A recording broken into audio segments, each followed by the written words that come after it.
형제들아, 이제 내가 이것을 말하노니 살과 피는 하나님 나라를 상속받을 수 없으며 또한 썩어지는 것은 썩지 아니하는 것을 상속받을 수 없느니라.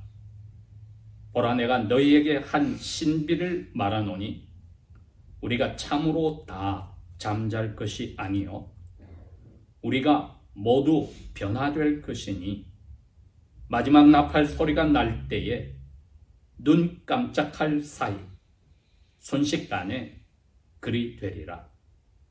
왜냐하면 죽은 자들이 썩지 아니할 것으로 다시 살게 되고 우리도 변화받게 되기 때문이요.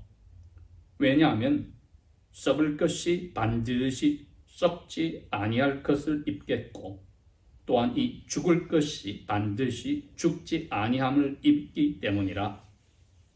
이 썩을 것이 썩지 아니함을 입고 또한 이 죽을 것이 죽지 아니함을 입을 그때에는 사망이 승리에게 삼킨 바 된다라고 기록된 말씀이 성취되리라.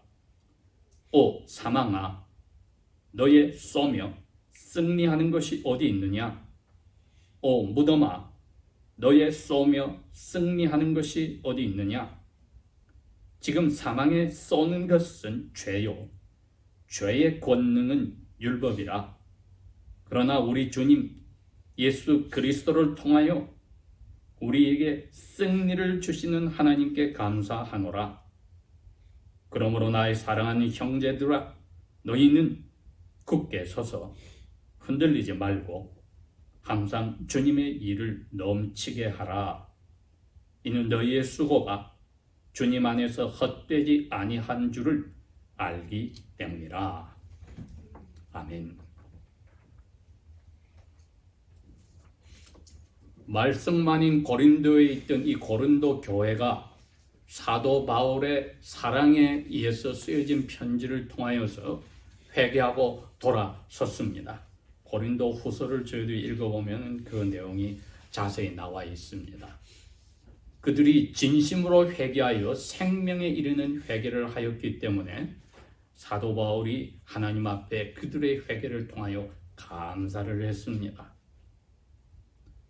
이들이 예수 그리스도를 알아가는 지식에서 자라갈 때에 질문들이 생겼습니다. 가장 기본적인 질문이 15장 첫 절에 나오듯이 너희 가운데 부활이 없다는 사람들이 있구나. 왜? 죄인들의 마인드는 원래가 자기들의 경험과 지식에 의존하고 상식에 의존을 하니까 도저히 부활이란 것은 생각할 수 없더라 이겁니다.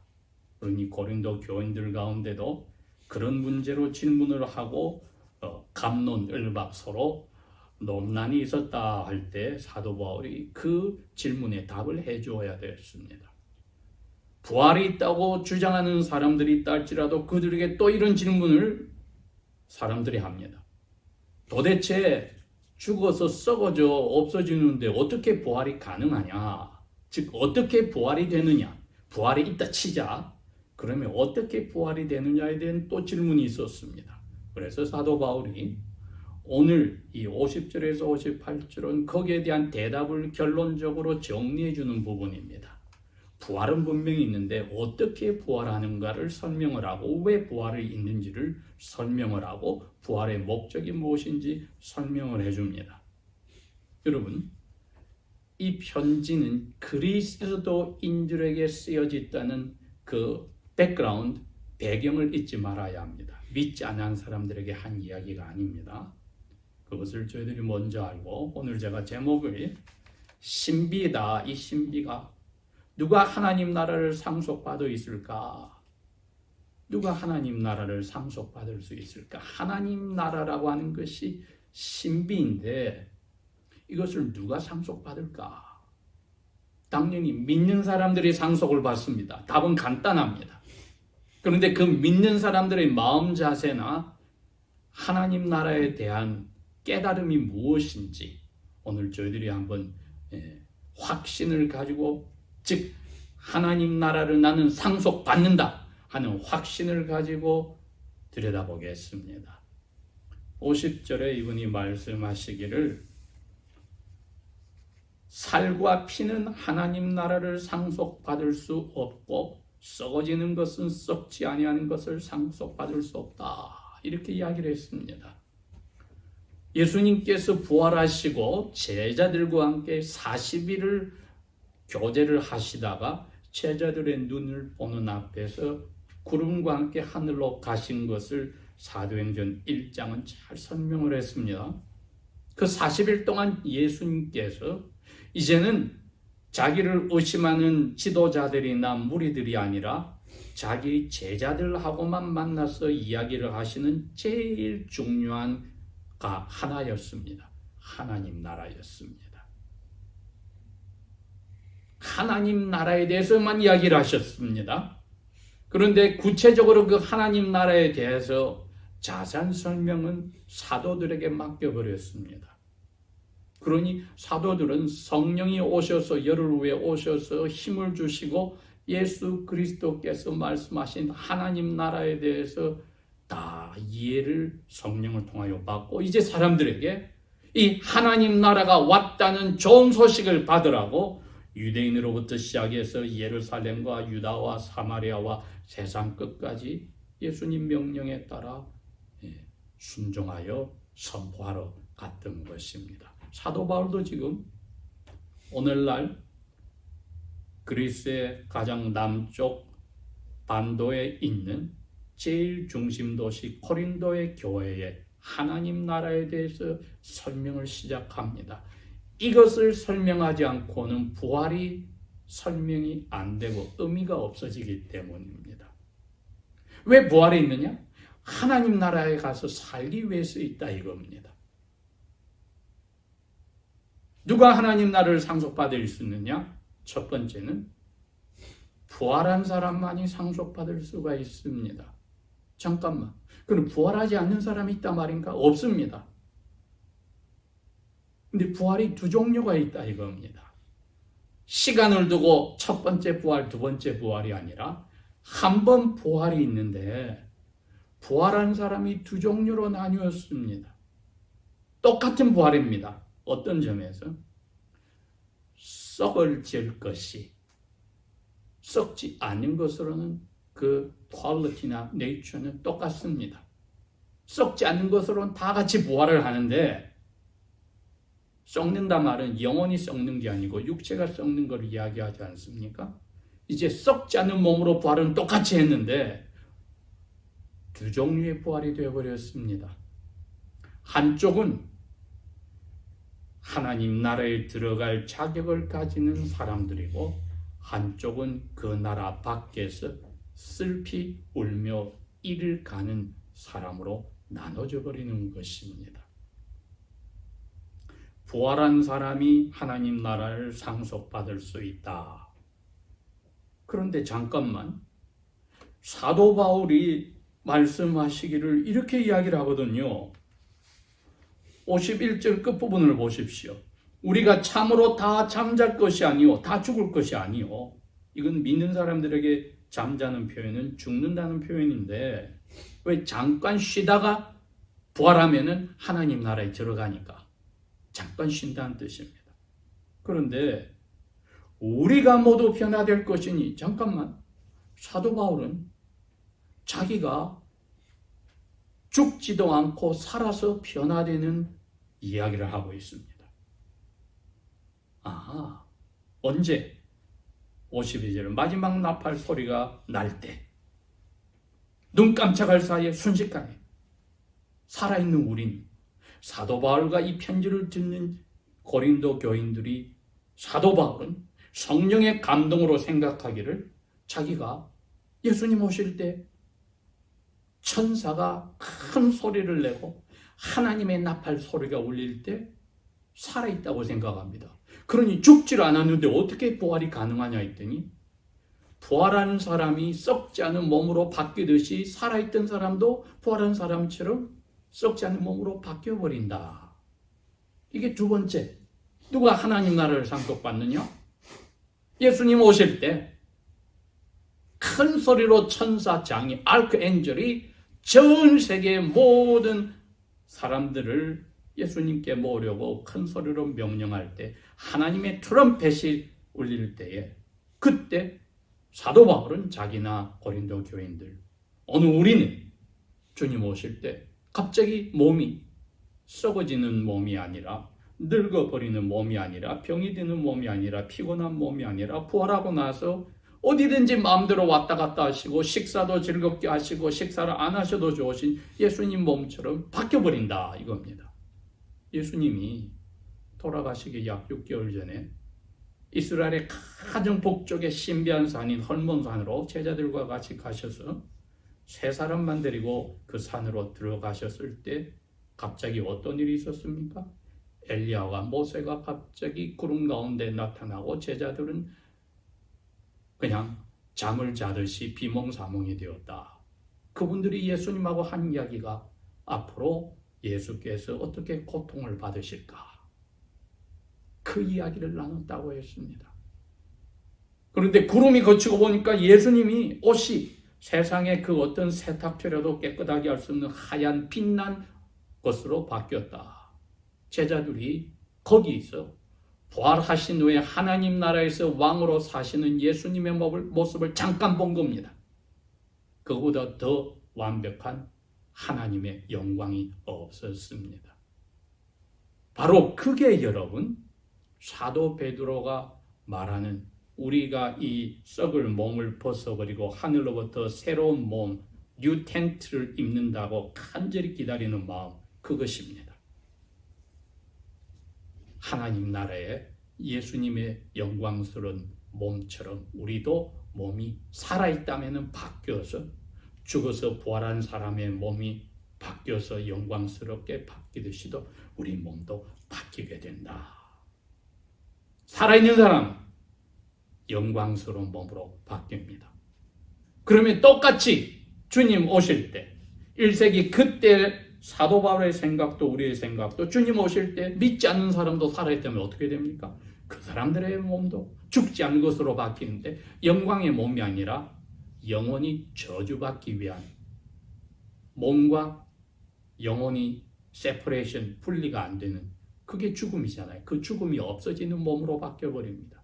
그래야 영원히 저주와 고통을 받을 수 있으니까요.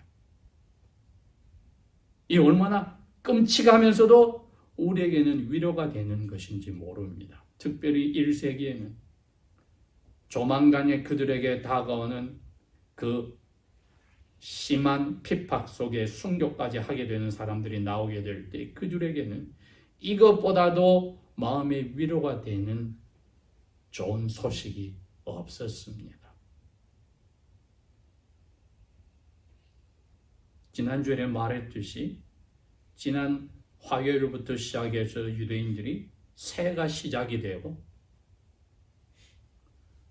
양의 뿔로서 만든 나팔을 각 집에서 불면서 이제 열흘의 축제가 시작이 되어서 이번 목요일 날 끝나게 됩니다. 그런데 10번째 날이 수요일에서 목요일인데 그 날이 성경에서 말하는 대속죄일입니다. 그러니 지금 이 열흘 동안에 자기들이 말할 때 days of 경의의 날들 동안에는 하는 일이 뭐냐? 속죄의 날 돌아오는 수요일 저녁부터 목요일 저녁까지 24시간 동안 대제사장이 성전에 들어가서 하나님의 법궤 위에 있는 시온자의 수양과 수소의 피를 뿌려서 1년에 한 번씩 이스라엘 백성의 죄를 용서해달라고 기도하는 시간이 다가오니까 그 전에 이 사람들은 그 날이 자기들의 운명이 결정되는 날인 줄 알기 때문에 왜? 대제사장이 하나님이 너의 이 제사를 받지 않겠다면 이스라엘 전체가 저주하게 들어가니까 자기들의 운명이 결정되는 이번 돌아온 수요일과 목요일을 생각해서 이 사람들이 지난 화요일부터 열심히 회개하고 자선 사업하고 정신이 없습니다. 지금 그 공덕을 쌓아야만 하나님이 속죄일날 욤키프로에 대제사장의 피를 받아서 자기들의 죄를 용서한다고 믿기 때문입니다. 그날은 더군다나 다른 모든 유대인들이 다 흰옷을 입고 24시간 물도 마시지 않는 금식을 하면서 하나님께 자기들의 죄를 용서해 달라고 하는 기간입니다. 이분들은 아직까지 이 하나님 나라의 부활의 신비에 대해서는 관심이 없습니다. 살아있을 동안에 어떻게 복받고 잘 살겠까? 공덕을 쌓아볼까? 그래서 열흘 동안의 경이로운 날들이라면서 지금 정신없이 선한 일을 하려고 발버둥을 치고 있습니다. 혹시라도 하나님이 자기들에게 용서하는 선물을 주시지 않을까? 우리가 그런 비신비적인 비성경적인 관습을 들여다보는 게 아닙니다. 하나님께서 우리에게 너희들은 이 살아있는 동안에 잠깐 지나가는 동안에 가지고 있는 몸이 썩어지는 몸이라는 것을 기억한다면 이것이 썩지 않은 것으로 바뀐다고 하는 그 나라를 생각할 때에 짧은 삶을 사는 동안에 어떻게 할 것인가? 먼저 죽음에 대해서 두려움이 없어야 한다. 이 유러피안이나 앵글로 섹슨들이 가졌던 그리스도인의 올바른 관점 하나가 있습니다, 여러분. 우리 오늘 예배당 앞에 뭐가 있습니까? 하나님 나라를 들어가는 게이트가 있습니다. 무덤입니다. 이건 미신에 젖은 동양인의 생각을 하면은 귀신이라고 하는 게 우글거리는 곳이지만은, 그러나 성경의 10장에 보면은 적이 없으면 저희들은 썩고 나서 썩지 않는 것으로 부활이 불가능하니까 저기보다 복된 장소가 없습니다. 그러니 주요한 예배당이 있는 곳마다 제일 먼저 들어서는 게 뭡니까? 공동묘지를 거기다 갖다 놓는 겁니다. 뗄 수가 없기 때문에. 그래서 세 번째, 우리는 오늘 사도 바울이 권고하듯이 죽음을 두려워하지 않는 사람, 그 사람이 하나님 나라를 상속을 받습니다. 고린도 교인들에게도 그 이야기를 하는 겁니다. 죽고 나서 누가 어떻게 알아? 하는 사람들에게 입을 막아버립니다. 너희들 잎사귀 씨가 썩고 나서 나중에 씨하고 다르게 나오지? 부활도 그렇게 돼. 몸이 썩고 나서 멋진 몸으로 바뀌는 거야. 고린도 교인들에게 죽음에 대해서 두려움을 없애버리게 하고 우리에게도 그렇게 이야기하십니다. 우리가 이 지나갈 때마다 이 오크웨어 세미터리를 볼 때마다 그 생각을 해야 됩니다. 내가 저기 들어가기 전에 주님이 오셔도 할렐루야요. 저런 곳에 들어가더라도 저기서 잠자며 쉬고 잠 깼을 땐 하나님 나라에 들어가는 날이다 하는 위로와 소망이 되는 장소라고 생각해야 합니다. 우리가 두려움을 없애는 것은 오늘 여기서 말합니다. 53절에 썩을 것이 반드시 썩지 아니할 것을 입는다. 밖에서 우리에게 입혀줍니다. 이 죽을 것이 반드시 죽지 아니함을 입게 된다.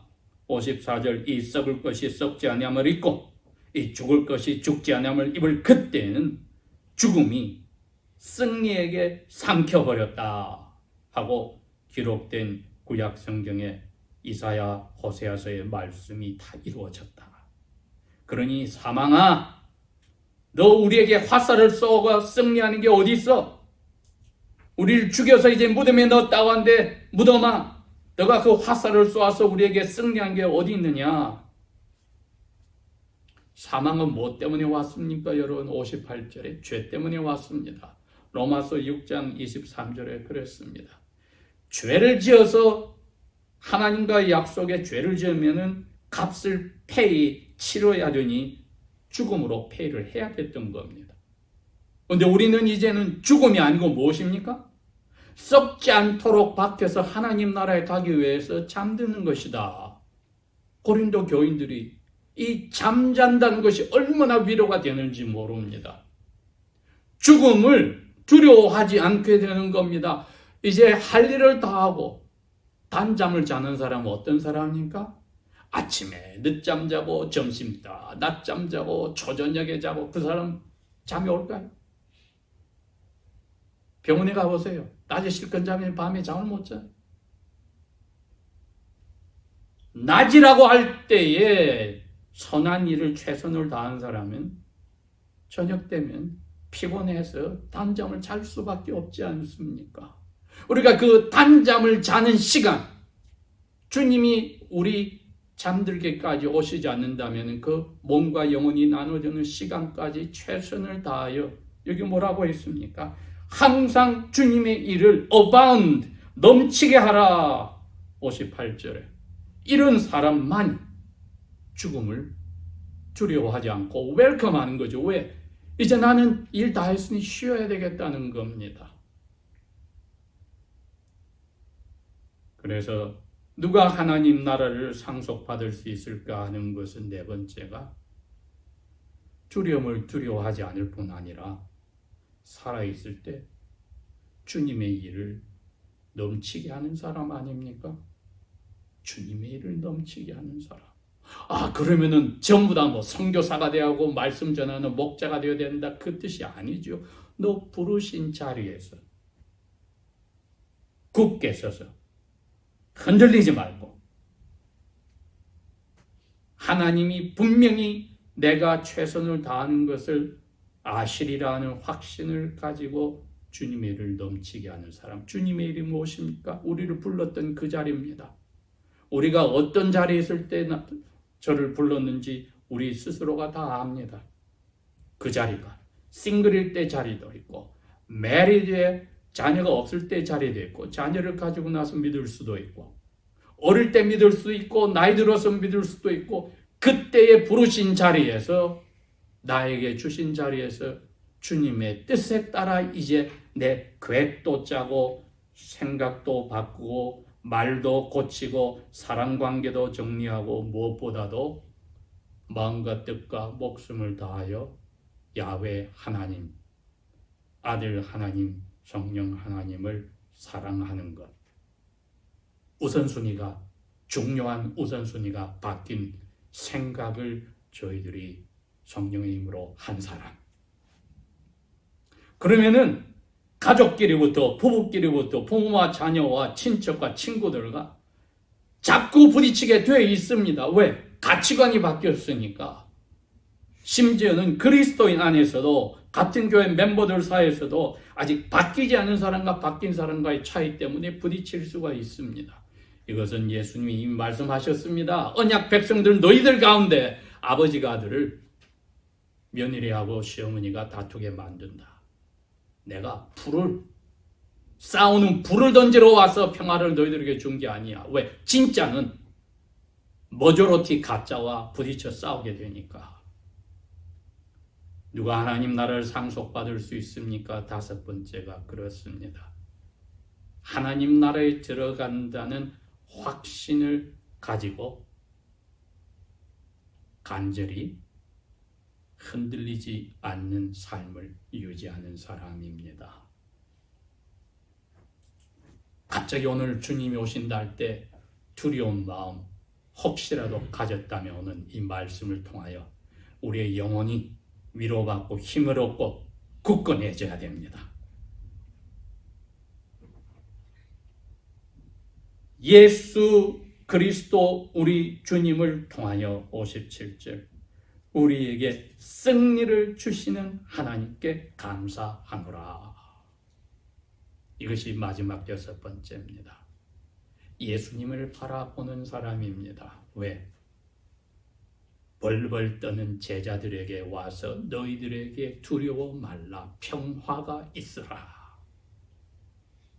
여러분, 우리 마음에 그 평강이 없으면 주님 오실 날이 우리에게 두려운 날이 되고, 죽는 날이 두려워서 피하게 되는, 자칫하면 가짜 그리스도인 혹은 가짜 어린애처럼 계속 자라나야 할 그리스도인 자리에 저희들이 있을 수가 있습니다.